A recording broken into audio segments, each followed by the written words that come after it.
Broader left quality के विश्वास करते हैं।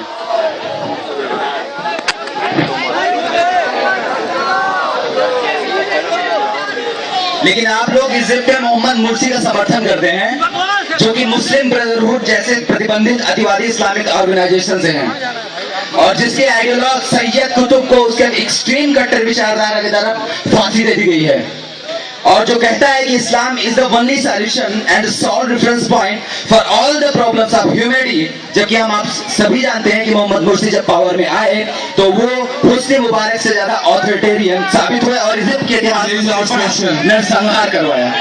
साथी, आप इंट्रोस्पेक्ट कर लीजिए, मुजफ्फरनगर में दंगा चल रहा है, एक शब्द आपका मुंह से निकल नहीं रहा है, और आपका हिम्मत है कि इजिप्ट का बात करते हैं, इजिप्ट में हम कहना चाहते हैं, इजिप्ट का डेमोक्रेसी को लाइक सलाम करते हैं, इजिप्ट में जो डेमोक्रेटिक ताकतें जाएंगे खड़े रहेंगे उसके साथ, मिलिट्री का coup को सपोर्ट नहीं करेंगे। याद रख लीजिए, सीरिया में ये सांप्रदायिक ताकत इंपीरियलिस्ट ताकत जंग छेड़ रहा है, लड़ेंगे। मुजफ्फरनगर से लेके अहमदाबाद से लेके इजिप्ट से लेके सीरिया तक लड़ेंगे आपको। सेकंड क्वेश्चन, क्या आप जेएनयू के स्टूडेंट को बता सकते हैं कि एसएफआई को वोट ना करके डीएसएफ को वोट क्यों करें, जबकि आप एसएफआई से ही म्यूटेट हुए हैं? साथी, आप कृपया स्टूडेंट को डीएसएफ और एसएफआई के बारे में 5 पॉइंट गिनाइए जिस पर आप दोनों एक हैं, और 5 पॉइंट ऐसे गिनाइए जिसमें आप में मतभेद है, जिसके कारण एसएफआई और डीएसएफ इस कैंपस में एक दूसरे से आग मिलाने से बचते हैं। साथी, ये सवाल मैं जवाब नहीं देता क्योंकि ये सवाल आप कर रहे हैं, लेकिन यूजीपीएम का मंच है, सबका जवाब देंगे। आज हम कह रहे हैं कि एसएफआई के साथ हमारा डिफरेंस है, वो सीपीआईएम का डिक्टेट मान के काम करता है। जो पुलिस पुलिस लाइन आएगा हाथ उठाएंगे, बोलेंगे यस कॉमरेड, यस सर, हम डिजाइन को सपोर्ट करते हैं, डिजाइन कर लेंगे, सही को सही बोलेंगे, गलत को गलत बोलेंगे, ये हमारा बेसिक डिफरेंस साथियों। लेकिन एक बात कह देना चाहते हैं कि जब आपका संगठन बीएचपी आरएसएस बजरंग दल दंगा फैलाएगा, ऐसे में कि साथी नहीं, सारे वामपंथी संगठनों के साथ मिलकर उग्राण फेंकेंगे आपको। याद रख लीजिए, एकता प्रोग्रेसिव ताकतों के साथ बनाएंगे, सभी संगठन साथ मिलकर खेलेंगे साथियों। ये डिफरेंस आपको पूछने का कोई अधिकार नहीं है। now I invite Ranveer Singh for a question to Ishan.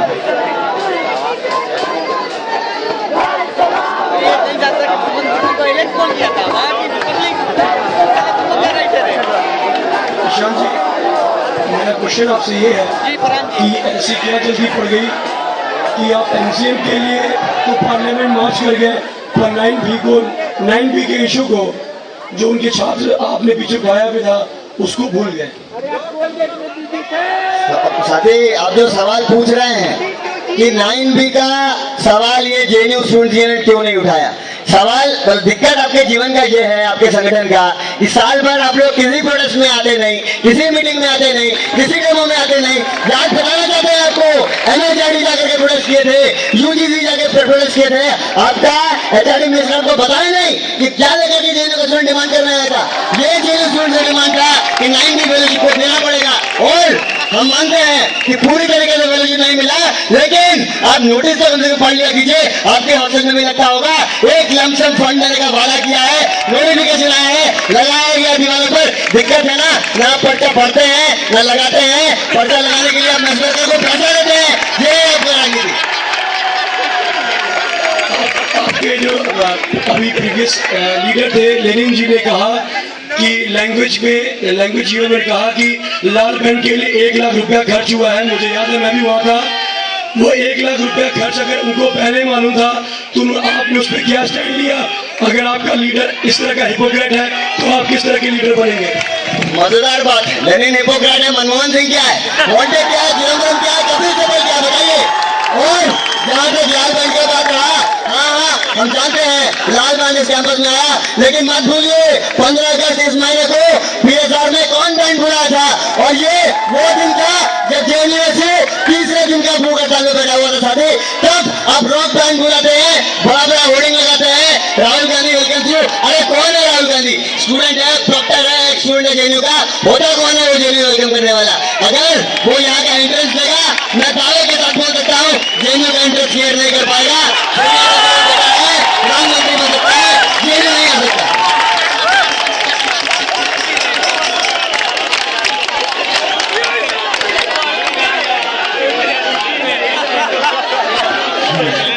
Now I invite Rahulian for last question to Ishan.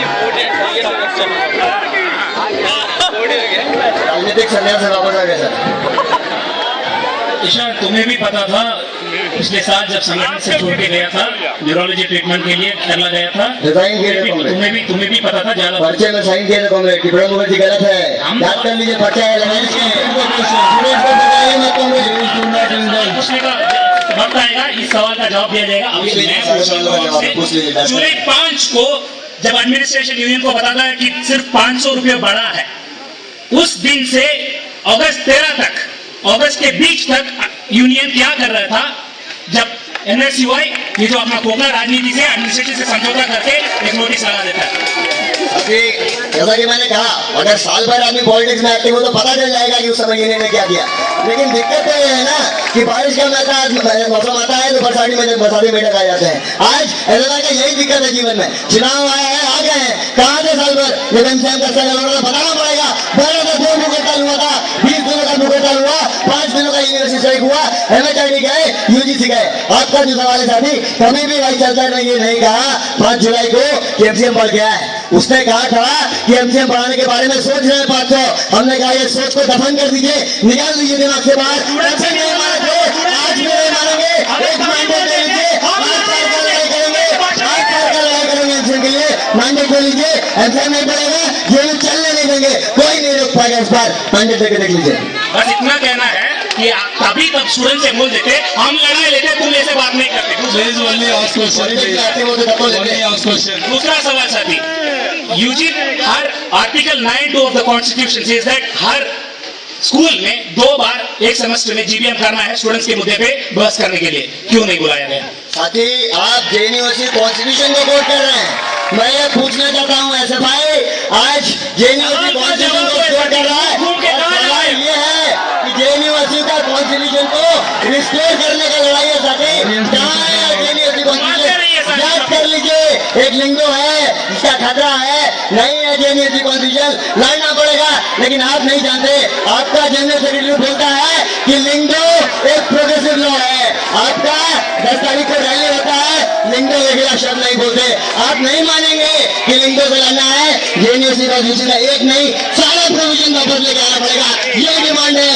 अब एक के बारे में बात करते रहे साथी, एक कैंडिडेट कई बार चुनाव लड़ेगा, कोई मेरिट का क्राइटेरिया नहीं होगा, कोई अटेंडेंस का क्राइटेरिया नहीं होगा। जो जेल गया वो चुनाव लड़ेगा, जो केस है वो चुनाव लड़ेगा। ये सपना है साथी, लिंगो को रिजेक्ट करना है, पूरा कॉन्स्टिट्यूशन वापस लाना है। Now I invite Akbar Chaudhary.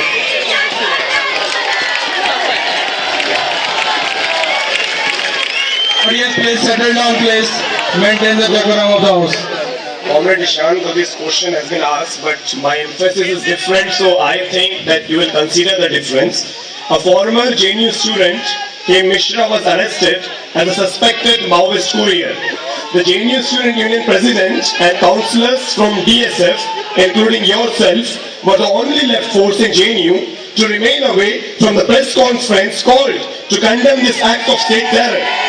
DSF only made a passing mention of Hame's arrest a week later in a leaflet after being repeatedly asked to spell out their position.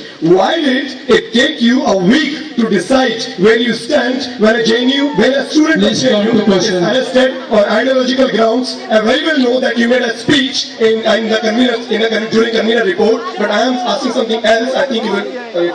कोई week नहीं लगा साथी। जिस दिन press conference था, DSA के साथी आए थे हमारे पास ये कहने के लिए कि प्रेस कॉन्फ्रेंस है। हमने पोलाइटली उनसे कहा, साथी आज हमारा मार्च टू पार्लियामेंट है, जाएंगे पार्लियामेंट में, घुसेंगे, बोलेंगे कि एमसीएम को बढ़ाना पड़ेगा। आप उस दिन क्या कर रहे थे साथी? प्रेस कॉन्फ्रेंस 1 घंटे का हुआ था, उसके बाद आप अपना मेंबरशिप का पर्ची काट रहे थे, आंदोलन थे, बीच रास्ते में छोड़ दिए। जहाँ तक कॉमरेड हेम का सवाल है, फिर से कहना चाहेंगे, ट्रिपल जीबीएम ने कहा है, पर्चे में कहा है लेनिन का कोट फिर से पढ़ लीजिए, इंडियन एक्सप्रेस पढ़ लीजिए, किसी कल्चरल पॉलिटिकल एक्टिविस्ट का विक्टिमाइजेशन नहीं होने देंगे। प्रिंसिपल पोजीशन हमारा ये। आपका पोजीशन नक्सलवादी को लेकर क्या है, इसका जवाब दे लीजिए।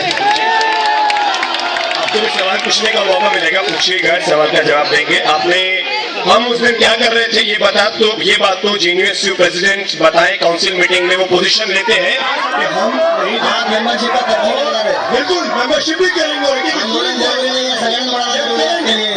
संगठन पहले आता है। Why did the JNU president and the councillors from DSF fail to join a JNU student team to Lucknow in solidarity with the ongoing dharna against the custodial killing of Khalid Mujahid?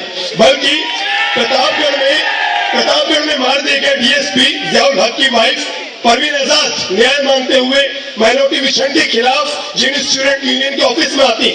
इस पूरा campus उतर जाता है, लेकिन एक संगठन से उनका कोई रिप्रेजेंटेटिव, उनका कोई जेएनयू से प्रेजेंट नहीं आते। इस पर आपका क्या कहना है? पर मेरा कहना यह है साथी कि सेक्टेरियन पॉलिटिक्स छोड़ दीजिए, राइट विंग से ऐसा लड़ाई नहीं होगा।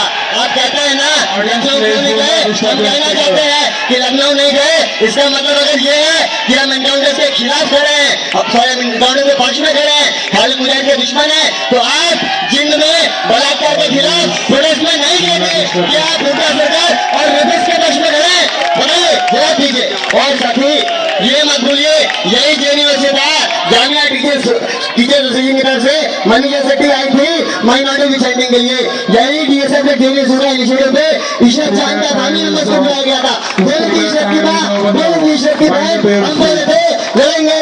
ये लड़ाई इशरत की मां को बुलाने का लड़ाई, जेडीएस को बुलाने का लड़ाई क्या माइनॉरिटी डिसेंडिंग के खिलाफ नहीं है? जवाब दीजिएगा साथी, अगर दे पाएंगे तो। I invite Amrita Kumar. आप तो दे नहीं पाए, 4 साल में यूनियन रहा। साथी, मैं ये कहना चाहती हूँ कि पिछले साल जिस तरह से आप संगठन से निकले या निकाले गए, जो भी है, मैं आपको ये कहना चाहती हूँ कि पिछले साल आपका संगठन अलग बना और बनने के बाद आपको एएसएफ का साथ मिला, एएसएफ का अलायंस मिला दोस्तों। लेकिन उसके साथ मैं आपसे पूछना चाहती हूँ, मेरा ये कोई सवाल नहीं है, इसलिए भी सवाल नहीं है क्योंकि मैं सवाल खड़ा नहीं करती, सवाल स्टूडेंट खड़ा करेंगे यहाँ के। मैं बस इतना कहना चाहती हूँ कि जिस इश्यूज को लेकर, जिस प्रणब मुखर्जी के विरोध में हम खड़े थे, उसके विरोध में आप खड़े हुए, उस इश्यूज के साथ खड़े हुए जिस इश्यूज को लेकर हम इस कैंपस में लड़ रहे थे, इसलिए हमारा अलायंस हुआ। लेकिन बावजूद इसके जिस तरह से आपने एमसीएम का मजाक उड़ाया, एमसीएम के मुद्दे को लेकर स्टूडेंट को धोखा देने का काम किया, इसलिए मैं आपसे कोई सवाल नहीं पूछना चाहती हूँ। सवाल भी स्टूडेंट पूछेगा, जवाब भी स्टूडेंट देगा, इसलिए मैं आपसे कोई सवाल नहीं करना चाहती। ये सब क्या कर रहा था, इसका तो जवाब देना।